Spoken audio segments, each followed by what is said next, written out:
આપણે ખાસ કરીને એ સમજીશું કે નીંદણ ઉગી ગયા પછી શું થાય છે અને આમ તો કેવી રીતે અમુક દવાઓ સ્માર્ટ બનીને ફક્ત દુશ્મનને જ મારે છે. બિલકુલ. અને આ કોઈ ખબર છે સામાન્ય લડાઈ નથી. ખેડૂત માટે આ એક સતત ચાલતું યુદ્ધ છે. યુદ્ધ જેવું જ. હા, જ્યાં ખોટો નિર્ણય લેવાથી મતલબ પાકને જ નુકસાન થઈ શકે છે. અહીં સમય અને પસંદગી બંને બહુ મહત્વના છે. તો ચાલો આ યુદ્ધના મેદાનમાં ઊંડા ઉતરીએ.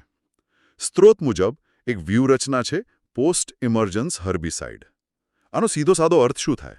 જો પોસ્ટ ઇમર્જન્સ એટલે કે લડાઈ ત્યારે જ શરૂ કરવી જ્યારે દુશ્મન એટલે કે નિંદણ હા અને આપણો સૈનિક એટલે કે પાક બંને મેદાનમાં આવી ગયા હોય. એટલે બંને ઉગી જાય પછી. હા, બંને જમીનમાંથી બહાર ઉગી જાય પછી દવાનો છંટકાવ કરવો. પણ અહીં જ ખરી કસોટી છે. કેવી રીતે? જો તમે બહુ મોડું કરો તો નિંદણ પાકના ભાગના પોષક તત્વો અને પાણી બધું ચોરી લે છે. એટલે સમયનું સંતુલન જાળવવું ખૂબ જ જરૂરી છે. બરાબર. નહીંતર ફાયદાને બદલે નુકસાન થાય. એક્ઝેક્ટલી. તો આ એક પ્રકારનું જોખમ છે. પણ આ દવાઓ કામ કેવી રીતે કરે છે? સ્ત્રોતમાં ફ્લુજીફોપ પી બ્યુટાઇલ અને સેથોક્સિડિમ જેવા ભારે નામો છે. હા. પણ સાથે યુજીનોલ જેવા છોડના તેલનો પણ ઉલ્લેખ છે. આ બહુ રસપ્રદ છે. હા, અહીં જ ખરી મજા છે. ચાલો એ નામોને સરળ બનાવીએ. હા, પ્લીઝ. પેલી ફ્લુજીફોપ જેવી દવાઓ છે ને એ ફક્ત ઘાસ જેવા નીંદણમાં જોવા મળતા ખાસ ઉત્સેચકો એટલે કે એન્ઝાઇમ્સ પર હુમલો કરે છે. ઓકે. આનો અર્થ એ કે તમે સોયાબીનના ખેતરમાં આ દવા છાંટો તો એ ફક્ત ઘાસને જ મારશે. અને સોયાબીનને? સોયાબીનના પાકને સહેજ પણ નુકસાન નહીં કરે. બીજી તરફ 2,4-D જેવી દવાઓ પહોળા પાંદડાવાળા નીંદણને નિશાન બનાવે છે. અને પેલું તેલ યુજીનોલ? હા, યુજીનોલ એટલે કે લવિંગનું તેલ. તે એક કુદરતી બર્ન ડાઉન એજન્ટ તરીકે કામ કરે છે. મતલબ જે છોડના કોષોને તોડી નાખે છે. વાહ! તો આનો અર્થ એ થયો કે આ બધું બાયોકેમિસ્ટ્રી પર આધારિત છે. ખેડૂત એક રીતે તો બાયોહેકર જેવું કામ કરે છે. હા, કહી શકાય. જે છોડની આંતરિક રચનાનો અભ્યાસ કરીને દુશ્મનને ખતમ કરે છે. આ જ તો પસંદગીયુક્ત અને બિનપસંદગીયુક્ત વચ્ચેનો તફાવત છે, ખરું ને? તમે બરાબર મુદ્દા પર આવ્યા. પસંદગીયુક્ત હર્બિસાઇડ એ છે ને એકદમ સ્નાઇપર જેવું છે. સ્નાઇપર? હા, મતલબ કે એ ચોક્કસ નિશાન લગાવે છે. આ દવાઓ એક દડી જેમ કે ઘાસ, મકાઈ અને દ્વિદળી જેમ કે કપાસ, સોયાબીન આ છોડ વચ્ચેના જૈવિક તફાવતનો લાભ લે છે. મને આ એક દળી અને દ્વિદળી સરળ ભાષામાં સમજાવો.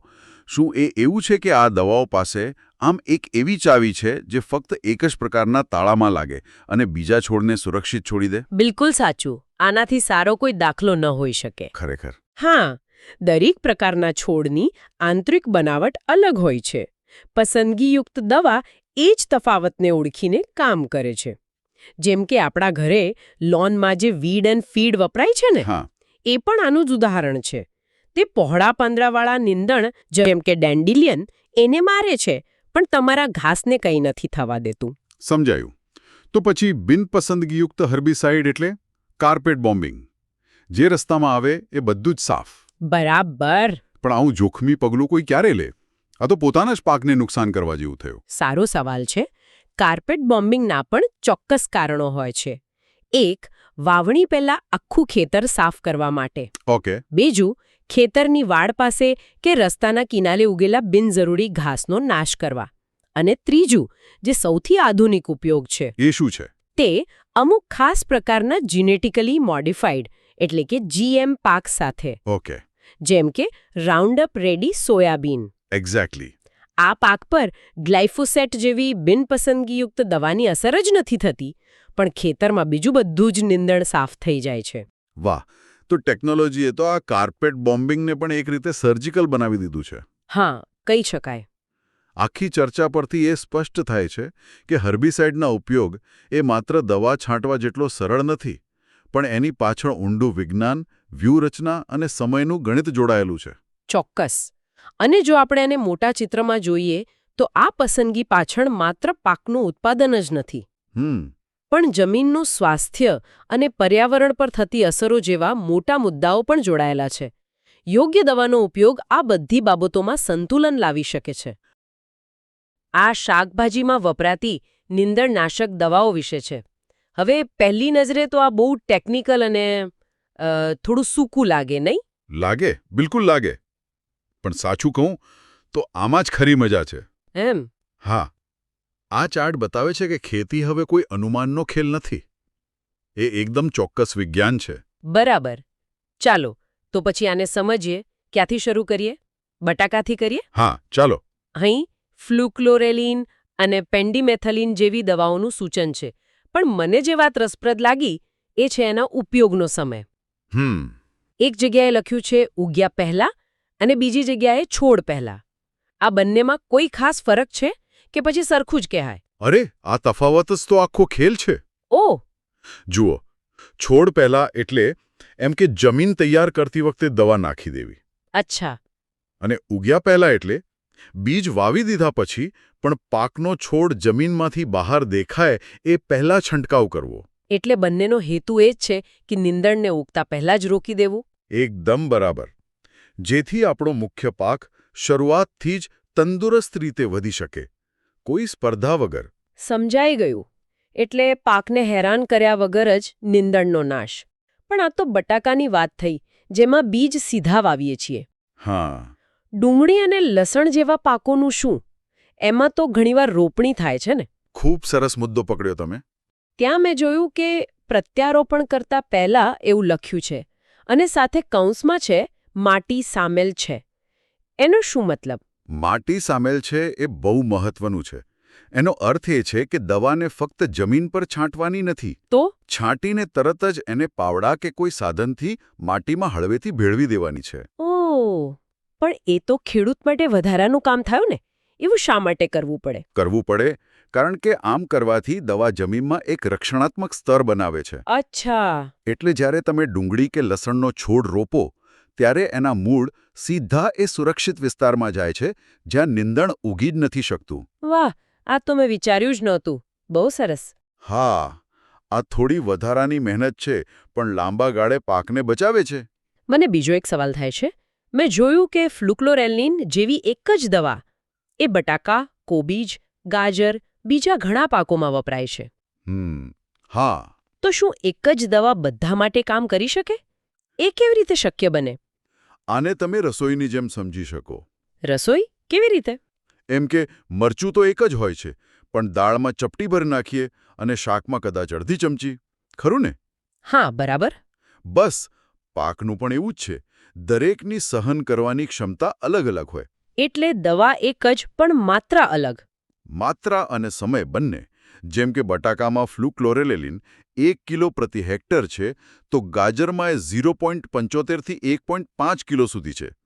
આ ચોકસાઈ જ પાકની સલામતીની ગેરંટી છે. પણ ખેતરમાં આટલી ચોકસાઈ રાખવી કેટલી અઘરી હશે? જો ભૂલથી ડોઝ થોડો ઓછો વધતો થઈ જાય તો? તો નુકસાન થાય. બિલકુલ થાય. અને એટલે જ આવી માર્ગદર્શિકાઓ આટલી જરૂરી છે. સાચી વાત. તે ખેડૂતને અનુમાન લગાવવાથી બચાવે છે. થોડો વધારે ડોઝ પાકને બાળી શકે છે અને ઓછો ડોઝ નીંદણ પર બેઅસર રહે છે. તો મતલબ કે આધુનિક ખેતીમાં નીંદણ નિયંત્રણ એ કોઈ અટકળ નથી? ના, જરાય નહીં. એ પાક, દવા, માત્રા અને સમય આ ચારનું એક ચોક્કસ સમીકરણ છે. એકદમ બરાબર. સાર એ જ છે કે આ એક વિજ્ઞાન છે અને એમાં દરેક નાની વિગત મહત્વની છે. તો આજે આપણે જોયું કે કેવી રીતે એક સરળ દેખાતો ચાર્ટ ખેતી પાછળના ઊંડા વિજ્ઞાન અને એમાં જરૂરી ચોકસાઈને ઉજાગર કરે છે. વટાણા માટે પેન્ડિમેથિલિન નામની દવા છે, જે ઉગ્યા પહેલા છાંટવાની. પણ ટામેટા માટે એમાં ટ્રાઇફ્લુરિલિન છોડ રોપતા પહેલા જમીનમાં ભેળવવાની વાત છે. આટલો મોટો તફાવત કેમ? તમારો સવાલ બિલકુલ મુદ્દાનો છે. અહીં જે રસપ્રદ વાત છે ને એ આ સમય પાછળનો સિદ્ધાંત છે. જુઓ, આ ખાલી સમયની વાત નથી. આને પસંદગીયુક્ત ઝેરીપણું કહેવાય. મતલબ કે આપણે નીંદણને મારવા માંગીએ છીએ, પાકને નહીં. વટાણા જેવા પાક એ સીધા બીજથી વવાય છે. એટલે બીજ જમીનમાં સુરક્ષિત હોય ત્યારે ઉપરની સપાટી પર દવા છાંટી દેવાય, જેથી નીંદણના બીજ ફૂટે જ નહીં. પણ ટામેટા અને રીંગણ જેવા પાકોનું તો ધરું રોપાય છે, ખબર છે? જો એમના નાજુક મૂળ પર સીધી દવા છાંટીએ તો પાકને જ નુકસાન થાય. એટલે દવાને પહેલેથી જ જમીનમાં ભીડવી દેવાય. એમ સમજો ને કે આ પાકના મૂળ માટે એક સુરક્ષા કવચ છે. વાહ! એટલે આ તો છોડને એક પ્રકારનો હેડસ્ટાર્ટ આપવા જેવી વાત થઈ. આપણે લડાઈ શરૂ કરીએ એ પહેલાં જ આપણો છોડ મજબૂત બનીને તૈયાર હોય. આ ટામેટાવાળી વાત રસપ્રદ છે કારણ કે મને યાદ આવ્યું કે કોષ્ટકમાં ભીંડા માટે તો 2 વિકલ્પો છે. એક છે ફ્લુક્લોરેલિન, જે છોડ પહેલાં માટીમાં સામેલ કરવાની, અને બીજી છે એલાક્લોર, જે ઉગ્યા પહેલાં છાંટવાની. ત્યાં શું છે? શું ખેડૂત ગમે તે એક પસંદ કરી શકે? બરાબર. આ વિકલ્પો ખેડૂતને પરિસ્થિતિ મુજબ નિર્ણય લેવાની એક પ્રકારની સગવડ આપે છે. ફ્લુક્લોરેલિન જે જમીનમાં ભેળવવાની છે એ લાંબો સમય અસરકારક રહે છે, જ્યારે એલાક્લોર જે વાવણી પછી પણ છાંટી શકાય એ કદાચ ઓછી મહેનતવાળો વિકલ્પ લાગે. અને પેન્ડિમેથિલિન, જેની વાત આપણે વટાણા માટે કરી, એ તો ગુજરાતમાં બહુ જ પ્રચલિત છે. કારણ કે ઘણા બધા પહોળા અને સાંકડા પાનવાળા બંને નીંદણ પર એકસાથે કામ કરે છે. એટલે આ પસંદગી જમીનનો પ્રકાર, નીંદણનો પ્રકાર અને ખેડૂતની પોતાની સુવિધા પર આધાર રાખે છે. સમજાયો. પણ આ બધી તો રાસાયણિક પદ્ધતિઓ થઈ. મને એક સવાલ થાય છે કે આટલી બધી દવાઓનો ઉપયોગ લાંબા ગાળે જમીન માટે સારો છે? અને આપણે જે વિષયની ચર્ચા કરીએ છીએ એ છે સંકલિત નીંદણ વ્યવસ્થાપન. આ સંકલિત શબ્દનો અર્થ શું ખાલી રસાયણો જ છે? ખૂબ જ મહત્વપૂર્ણ પ્રશ્ન. અને આ જ આખી ચર્ચાનો સાર છે એમ કહી શકાય. સંકલિતનો અર્થ જ એ છે કે રાસાયણિક નિયંત્રણ આ વ્યવસ્થાપનનો માત્ર એક ભાગ છે.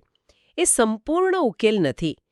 સાચું સંકલિત વ્યવસ્થાપન એટલે રાસાયણિક પદ્ધતિઓ સાથે જૈવિક, યાંત્રિક અને બીજી પદ્ધતિઓનું સંયોજન, જેમ કે પાકની વાવણી પહેલા ઊંડી ખેડ કરવી, ઓકે, પાકની ફેરબદલી કરવી, કે પછી પાકની 2 હાર વચ્ચે આંતરખેડ કરવી. આ બધી પદ્ધતિઓ નીંદણની સમસ્યાને મૂળમાંથી જ ઘટાડે છે. અને જ્યારે તમે આ બધું કરો ને, ત્યારે રાસાયણિક દવાની જરૂરિયાત ઓછી થઈ જાય છે. તો આનો અર્થ એ થયો કે આ કોષ્ટક એકદમ શક્તિશાળી સાધન છે, પણ એ એકલું પૂરતું નથી. સાચી સફળતા તો પાકનો પ્રકાર, દવાની પસંદગી, એની માત્રા અને સમય, આ 4 પરિબળોને ખેતીની બીજી પદ્ધતિઓ સાથે જોડવાથી જ મળે છે. મતલબ, આ એક સંપૂર્ણ વ્યૂહરચના છે, ખાલી એક કેમિકલ ફોર્મ્યુલા નથી. બિલકુલ. આ માર્ગદર્શિકા આપણને ચોકસાઈ શીખવે છે. મેં એક ખેડૂતને જોયા હતા જેમણે ભૂલથી ઉગ્યા પહેલા છાંટવાની દવા ટમેટાના ધર ઉપર જ છાંટી દીધી. અરે બાપરે! આખો પાક બળી ગયો. આ બતાવે છે કે સમયની એક નાની ભૂલ કેટલી મોંઘી પડી શકે. પણ હવે જ્યારે આપણે આ ચોકસાઈને સમજી ગયા છીએ, આપણી પાસે કૃષિ હર્બિસાઇડના પ્રયોગ માટેની પદ્ધતિ અને સાધનો પરનો એક સોર્સ છે. અને એની શરૂઆત જ એક એવી વાતથી થાય છે જેણે મને ખરેખર વિચારતો કરી દીધો કે સફળતા દવામાં નથી, પણ એને વાપરવાની રીતમાં છે. બિલકુલ. આ વાક્ય આખી ચર્ચાનો સાર છે.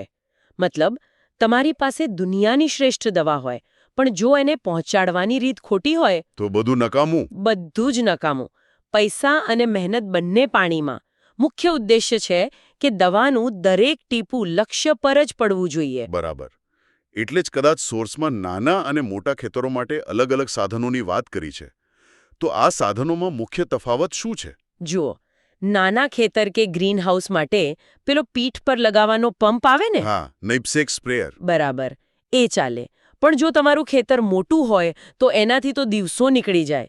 એટલે ત્યાં ટ્રેક્ટર સાથે જોડાયેલા મોટા સ્પ્રેયર જ જોઈએ. એનાથી સમય બચે. અને પેલી મોટી નર્સરીમાં ઓવર ધ ટોપ સ્પ્રેયરની જે વાત છે એ શું છે? હા, એ બહુ રસપ્રદ છે.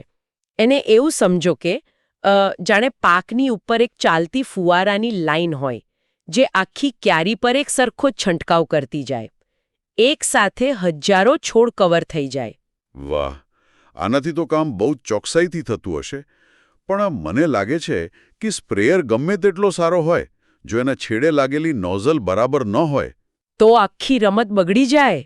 નોઝલ જ તો હીરો છે. સોર્સમાં 2 પ્રકારની નોઝલની વાત છે, ફ્લેટ ફેન અને શંકુ આકારની. હા, એ બંને વચ્ચે શું ફરક છે? જુઓ, ફ્લેટ ફેન નોઝલનો ઉપયોગ ત્યારે થાય જ્યારે નીંદણ હજી ઉગ્યું નથી. એ જમીન પર દવાનો એક સપાટ, એક સરખો પટ્ટો બનાવે છે, જાણે એક રક્ષણાત્મક કવચ. ઓકે. અને શંકુ આકારની? એનો ઉપયોગ નીંદણ ઉગી ગયા પછી થાય. એ સીધા છોડ પર ચારે બાજુથી દવા છાંટે છે, જેથી પાંદડા બરાબર ભીંજાય. મતલબ એક બચાવ કરે છે અને બીજું સીધો હુમલો કરે છે. એકદમ સાચું. અને કલ્પના કરો કે કોઈ ખેડૂત ઉતાવળમાં ખોટી નોઝલ વાપરી લેતો. તો બધી મહેનત પર પાણી ફરી વળે. બિલકુલ. પૈસા પણ બરબાદ અને થોડા દિવસમાં નીંદણ પાછું ઉગી નીકળશે. ખરેખર આટલી નાની વાત પર આટલો મોટો આધાર છે. સારું, અત્યાર સુધી આપણે પ્રવાહી દવાઓની જ વાત કરી. પણ બધી દવાઓ તો પ્રવાહી નથી હોતી, ખરું ને? દાણાદાર દવાઓનું શું? સાચો સવાલ. દાણાદાર દવાઓ માટે સ્પ્રેડર્સ વપરાય છે, એટલે કે ફેલાવનાર સાધનો. એ ડ્રોપ પ્રકારના હોઈ શકે, જે દાણાને સીધા નીચે પાડે. અથવા સાઇડ થ્રો પ્રકારના, જે આજુબાજુ ફેલાવે. બરાબર. મોટા વિસ્તારોમાં એક સરખા ફેલાવા માટે એ બહુ ઉપયોગી છે. અને મારો છેલ્લો સવાલ, આ બધા સાધનો જેમ કે સ્પ્રેયર અને ડસ્ટર, શું ફક્ત નીંદણનાશક માટે જ બનેલા છે? ના, જરાય નહીં. આ સાધનો બહુહેતુક છે. એ જ સ્પ્રેયરથી તમે જંતુનાશક, ફૂગનાશક, પ્રવાહી ખાતર પણ છાંટી શકો. ઓહ, એટલે એક જ રોકાણમાં ઘણા બધા કામ થઈ જાય. હા, ખેડૂત માટે એ જ તો ફાયદો છે. તો આજની આખી ચર્ચાનો સાર એ જ છે કે નીંદણ નિયંત્રણ એ ખાલી કેમિકલ ખરીદવાની વાત નથી. એ એક ચોકસાઈભર્યું વિજ્ઞાન છે. કઈ દવા, કયું સાધન, કઈ નોઝલ, બધું જ મહત્વનું છે.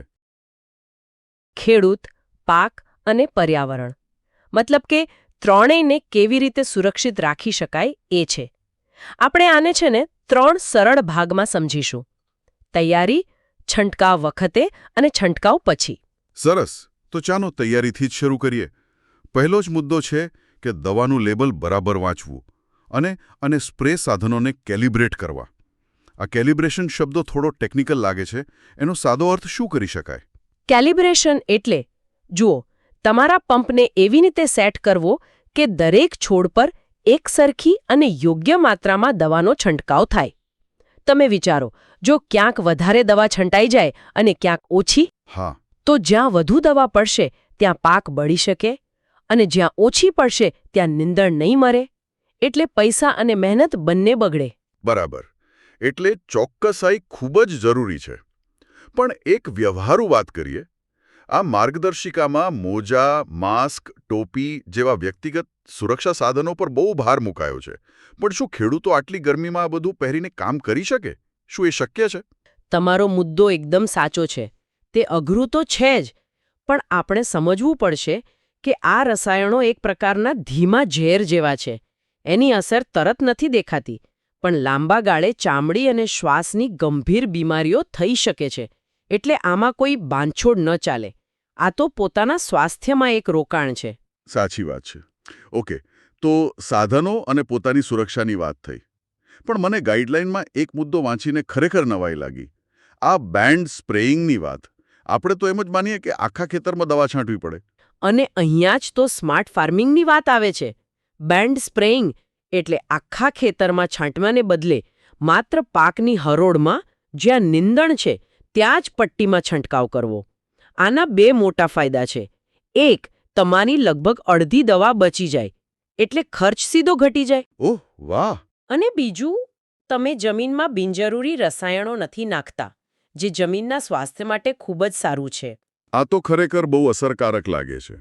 છંટકાવ દરમિયાન બીજી કઈ બાબતો, જેમ કે સમય અને હવામાનનું શું, એનું કેટલું મહત્વ છે? હા, એ ખૂબ જ મહત્વનું છે. ક્યારે પણ બળબડતા બપોરે, તેજ પવન હોય ત્યારે કે વરસાદ આવવાનો હોય ત્યારે છંટકાવ ન જ કરવો. આની પાછળનું વિજ્ઞાન સમજવા જેવું છે. તેજ પવનમાં જે થાય છે ને, એને સ્પ્રે ડ્રિફ્ટ કહેવાય. Spray drift. હા, એટલે કે દવા ઉડી જાય. તમારી મોંઘી દવા તમારા પાક પર પડવાને બદલે બાજુના ખેતરમાં જાય.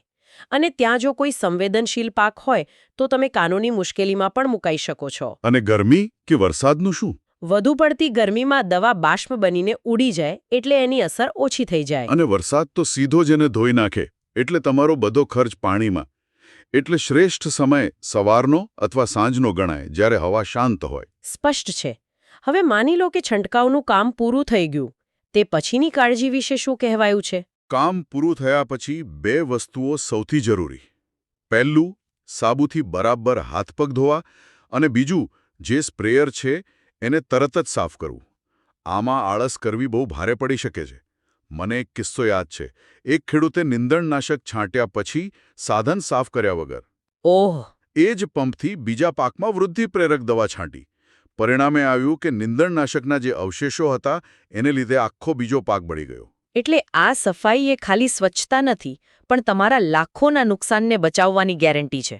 આ ઉદાહરણ તો ખરેખર આંખ ઉકાળનારું છે.